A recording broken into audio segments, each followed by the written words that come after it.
ज़िला इंतज़ामिया हैदराबाद पारां ज़िला सेक्रेटरीट में 14 अगस्त योम आज़ादी जे 65 सालगिरह सिलसिले में एक तकरीब जो एहतमाम किया वियो। तकरीब जो इफ्तिदा कमिश्नर हैदराबाद अहमद बख्श नारे जे क़ौमी तराने ते परचम कुशाई कई।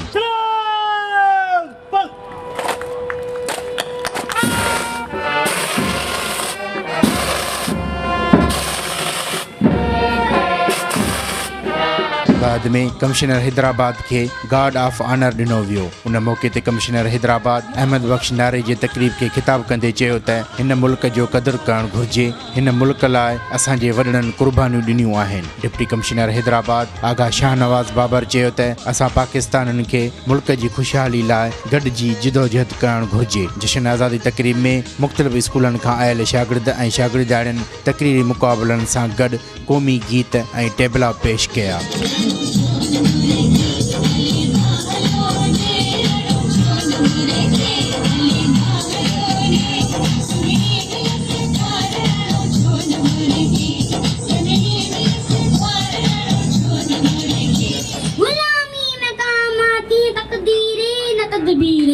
जो हो सो के अकी पैदा तो कट जाती है जंजीरें।